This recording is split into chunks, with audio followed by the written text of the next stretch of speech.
दोस्तों हर हर महादेव। आज हम आपको लेकर चलेंगे एक ऐसे आध्यात्मिक एवं रोमांचकारी सफ़र में जो कि अद्भुत अकल्पनीय है। जी हाँ दोस्तों, हम बात कर रहे हैं नागद्वार यात्रा की। यह यात्रा प्रतिवर्ष श्रावण मास में हरियाली अमावस्या से प्रारंभ होकर नाग पंचमी तक चलती है, जिसमें बड़ी संख्या में प्रतिवर्ष लाखों श्रद्धालु भगवान शिव एवं नाग देवता के दर्शन के लिए पहुंचते हैं। साल में सिर्फ एक बार ही नागद्वार की यात्रा और दर्शन का मौका मिलता है, क्योंकि दोस्तों यह यात्रा सतपुड़ा टाइगर रिजर्व में होती है, जहां साल भर प्रवेश वर्जित होता है। हर साल नाग पंचमी पर यहाँ एक मेला भरता है। सावन में नाग पंचमी के 10 दिन पहले से ही कई राज्यों के श्रद्धालु, जिसमें खास तौर पर महाराष्ट्र और मध्य प्रदेश के भक्तों का आना प्रारंभ हो जाता है। दोस्तों यह यात्रा सतपुड़ा के घने जंगलों एवं पहाड़ियों के बीच होती है, जिसमें 7 दुर्गम पहाड़ों को पार करके जाना होता है और बारिश में भीगे जंगलों से होकर जाना होता है। नागद्वार यात्रा का यह पूरा ट्रैक 16 किलोमीटर का है। दोस्तों यात्रा की शुरुआत होती है पचमढ़ी से। पचमढ़ी पहुंचने के बाद आपको धूपगढ़ पहुंचना होता है। धूपगढ़ के लिए टैक्सी मिल जाती है।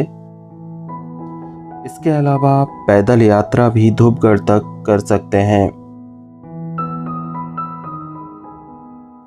धूपगढ़ पहुंचने के बाद नागद्वार यात्रा का पहला महत्वपूर्ण स्थल है पद्मसेश स्वामी मंदिर, जहां भक्त दर्शन और पूजा करते हैं।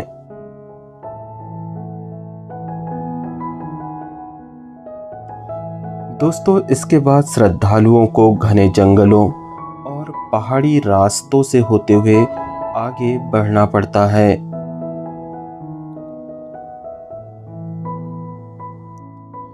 यह मार्ग कठिन और रोमांचक होता है, इसलिए भक्तों को पर्याप्त तैयारी के साथ यहाँ आना चाहिए।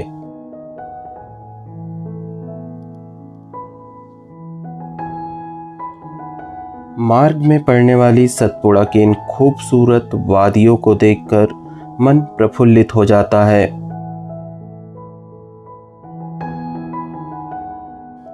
श्रद्धालुओं के द्वारा लगाए गए भगवान शिव के जयकारों से पूरा वातावरण गूंज उठता है।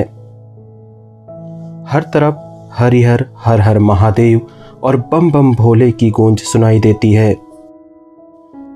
2 से ढाई घंटे की यात्रा के बाद हम पहुंचते हैं कालाझाड़, जिसे भजियागिरी के नाम से जाना जाता है। यहाँ आपको मार्ग के दोनों ओर भजिया की दुकानें देखने को मिलेगी।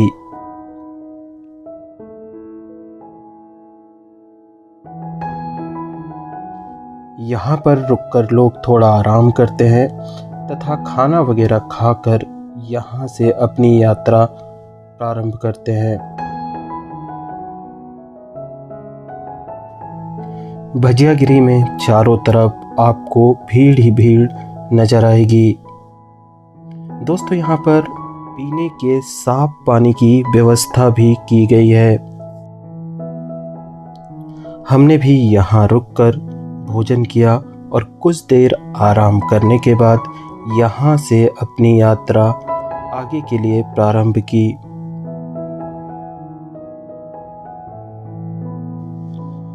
दोस्तों भजियागिरी के बाद रास्ता अत्यंत कठिन एवं दुर्गम है, क्योंकि हमें भजियागिरी का पहाड़ सीधे नीचे उतरना है।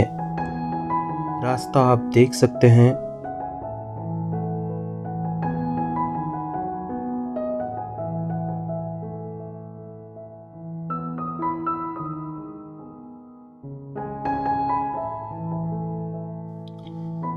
दोस्तों रास्ता कितना भी कठिन क्यों ना हो, हर हर महादेव का नाम लेते ही एक नई ऊर्जा शरीर में प्रवाहित होने लगती है। जिस रास्ते पर एक एक पग चलना मुश्किल होता है, वहाँ यहाँ आए श्रद्धालुगण अपने कंधे पर भारी भारी बैग लेकर चलते हैं। दोस्तों, यात्रा के दौरान हमने कुछ तस्वीरें ली है। आप भी आनंद लीजिए इन प्राकृतिक सुंदर दृश्यों का।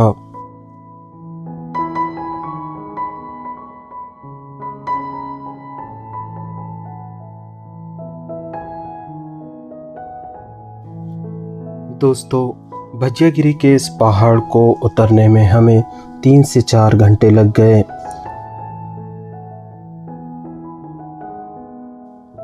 और काफ़ी थकान भी हो गई। अब हम पहुँचे हैं काजरी गांव। यहाँ पर लोगों के द्वारा इस तरह के तंबू बनाए गए हैं जहाँ पर रात्रि विश्राम कर सकते हैं। तो आज हम यहीं पर विश्राम करने वाले हैं।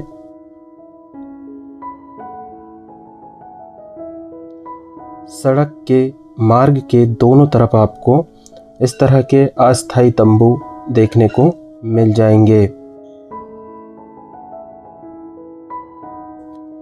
दोस्तों, जो आप सामने देख रहे हैं, यहाँ पर 24 घंटे निरंतर भंडारा चलते रहता है। यह भंडारा भक्त मंडलों के द्वारा आयोजित किया जाता है।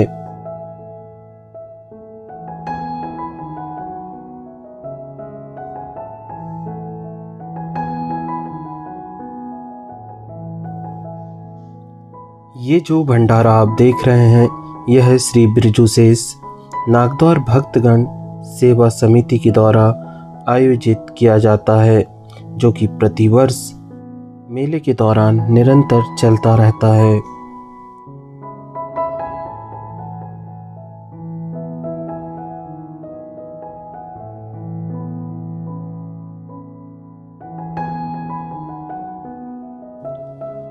दोस्तों, काजरी गांव से थोड़ी ही दूरी पर है श्रवणशेष।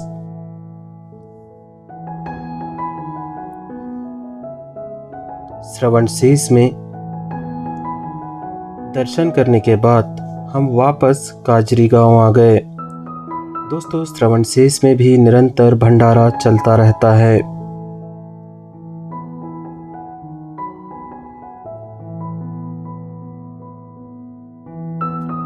काजरी गांव में रात्रि विश्राम करने के बाद अगले दिन सुबह हमने पुनः यात्रा प्रारंभ की।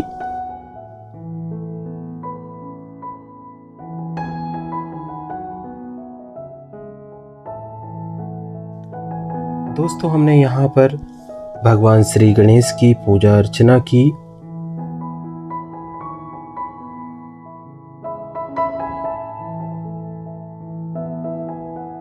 और बड़े मालिक के दर्शन के लिए निकल गए।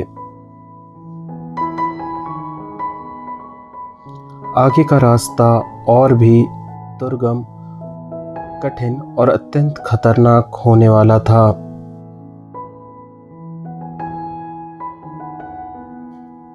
जैसे ही हमने यात्रा प्रारंभ की, कुछ देर बाद बारिश भी होने लगी और दोस्तों, अत्यंत तेज बारिश हो रही है।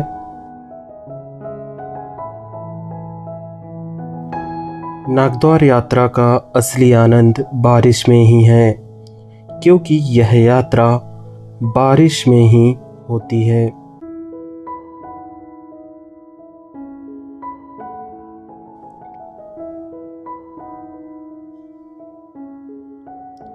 सामने आप लोहे की सीढ़ियां देख रहे हैं।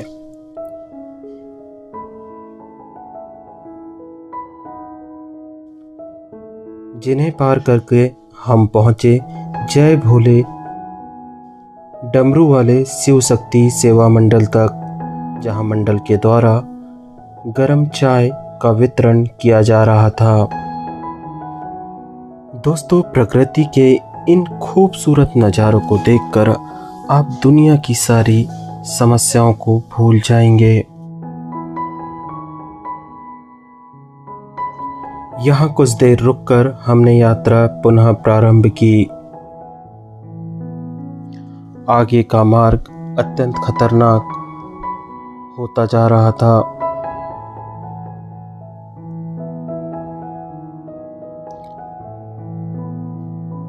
मार्ग में बड़े बड़े पत्थर और कहीं कहीं पर आपको लोहे की सीढ़ियां देखने को मिलेगी।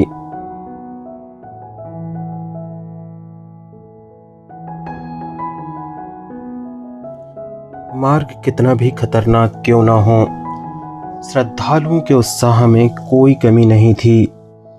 सभी हर हर महादेव, हरिहर और बम बम भोले के जयकारे लगाते हुए आगे बढ़ रहे थे।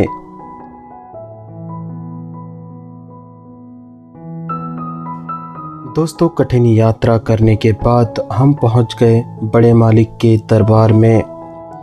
बारिश भी लगातार हो रही थी। दर्शन के लिए श्रद्धालुओं की भारी भीड़ हो गई थी।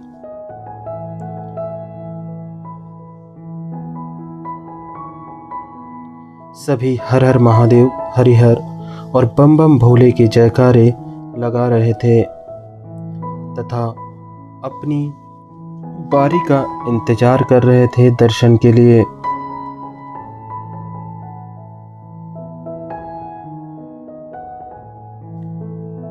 दोस्तों, सामने ही भगवान शिव की वह रहस्यमयी नागद्वार गुफा है।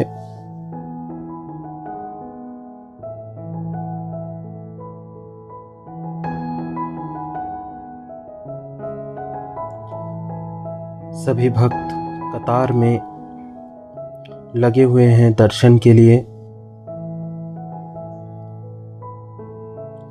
दोस्तों, हम बारिश से पूरी तरह भीग चुके थे।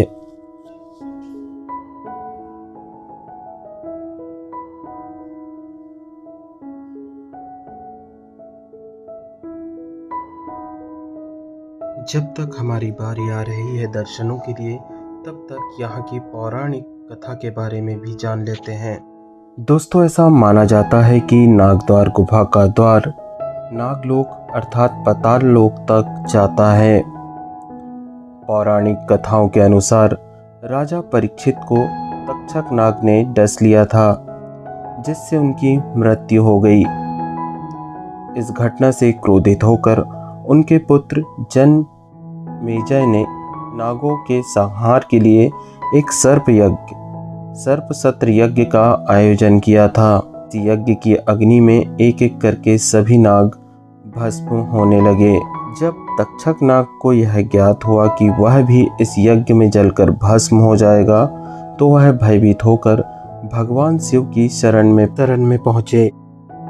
तक्षक नाग ने पचमढ़ी में स्थित इसी नागद्वार गुफा में कठिन तपस्या की और भगवान शिव से अपनी रक्षा की प्रार्थना की थी। भगवान शिव उसकी भक्ति से प्रसन्न हुए और उसे वरदान दिया कि जो भी श्रद्धालु इस गुफा में आकर उनकी और नाग देवता की पूजा करेगा, वह सर्पदोष और काल सर्प योग से मुक्त हो जाएगा। दोस्तों, ये वही गुफा है जिसमें नाग देवता ने तपस्या की थी। दोस्तों, बहुत तेज बारिश हो रही थी और गुफा में भी लगातार पानी गिर रहा था।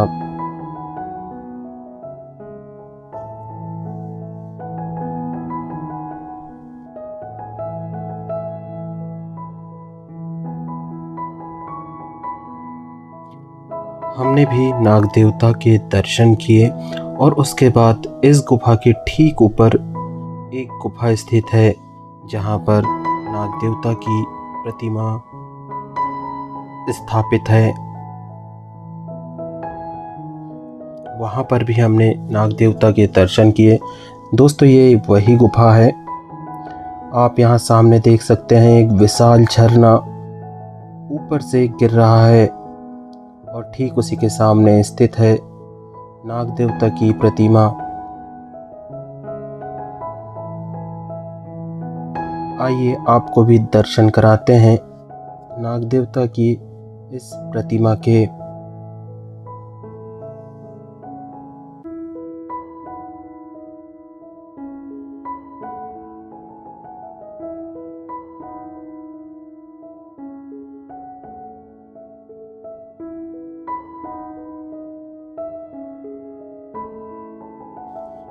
यहाँ दर्शन करने के बाद हम यहाँ से निकल पड़े हमारे अगले पड़ाव के लिए। हमारा अगला स्थल था पश्चिम द्वार। दोस्तों अब हमें यहाँ से सीधे नीचे पहाड़ उतरना था।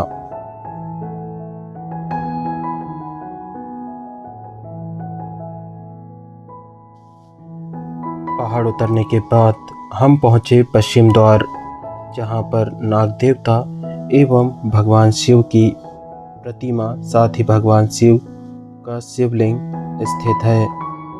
सामने आप वह गुफा देख रहे हैं।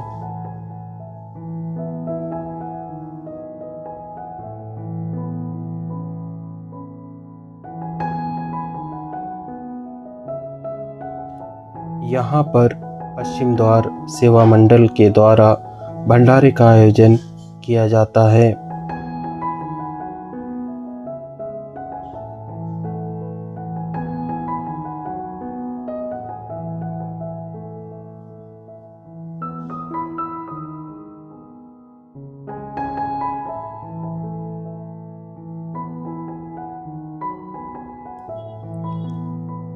चलिए दोस्तों, गुफा के अंदर के दर्शन आपको कराते हैं।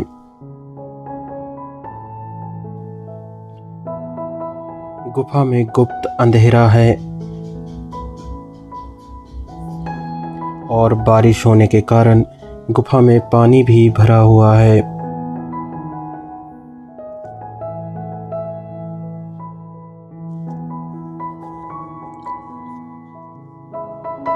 आप भी दर्शन कीजिए भगवान शिव के इस दिव्य स्वरूप के। साथ ही यहाँ अन्य देवी देवताओं की प्रतिमा भी स्थित है।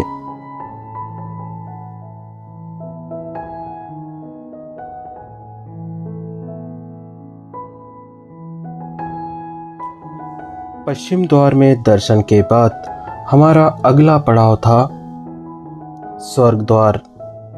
दोस्तों स्वर्ग द्वार के लिए हमें खड़े पहाड़ की चढ़ाई करना था। ये जो विशाल गुफा आपको नजर आ रही है, यही स्वर्ग द्वार है। स्वर्ग द्वार के मार्ग में बड़े बड़े झरने तथा हजारों फीट गहरी खाई है और रास्ता भी अत्यंत खतरनाक है।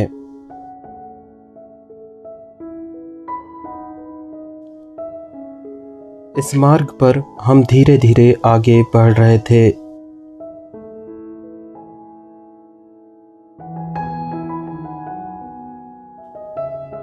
कठिन चढ़ाई के बाद हम स्वर्ग द्वार पहुंच गए। यहाँ हमने दर्शन करने के बाद थोड़ा आराम किया और अपनी आगे की यात्रा प्रारंभ की।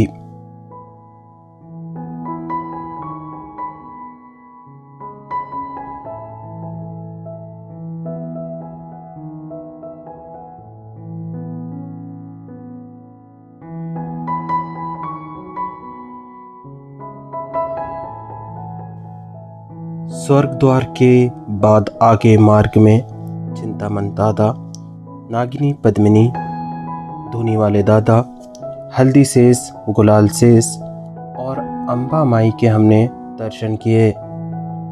ये जो धागा आप देख रहे हैं, यह सीधा माई की गिरी तक जाता है, जो कि यहाँ आने वाले श्रद्धालुओं के द्वारा बांधा जाता है।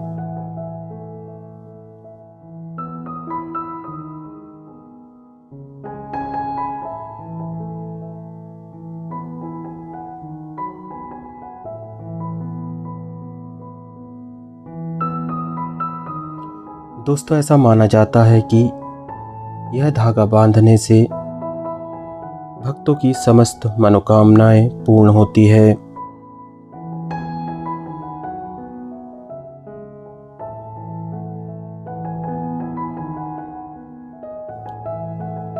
माई गिरी पहुंचकर हमने यहाँ रात्रि विश्राम किया। दोस्तों, रात में बहुत तेज बारिश हो रही थी। माई गिरी विशाल गुफा है जहाँ पर माँ जगदम्बा जगत जननी की प्रतिमा स्थापित है और माता का एक छोटा मंदिर यहाँ पर बना हुआ है। दोस्तों, माई की गिरी में विभिन्न भक्त मंडलों के द्वारा लगातार मेले के दौरान भंडारे का आयोजन किया जाता है।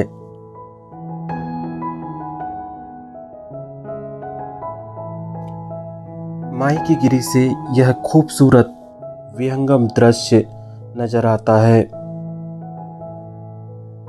जहां बादलों में छिपे पहाड़ आपको नजर आएंगे।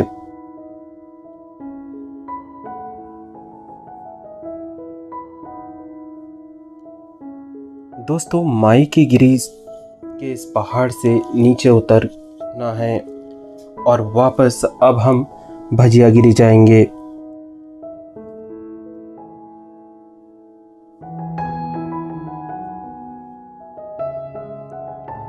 वापस भजिया गिरी जाने के बाद दोस्तों, भजिया गिरी से वापस धूपगढ़ हमें जाना है और इस तरह से धूपगढ़ के बाद पचमढ़ी पहुंचकर हमारी यात्रा संपन्न होती है। दोस्तों, नागद्वार यात्रा का यह वीडियो आपको कैसा लगा कमेंट करके ज़रूर बताइएगा।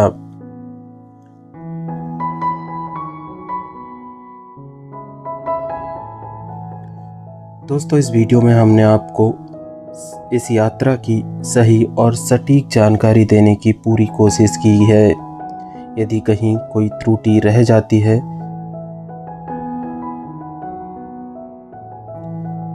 तो कृपया हमें कमेंट करके ज़रूर बताइएगा।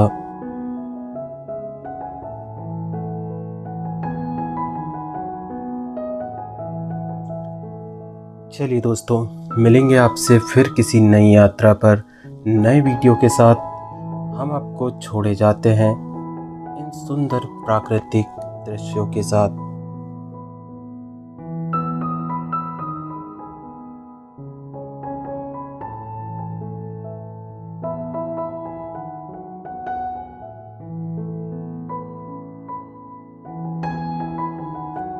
हर हर महादेव।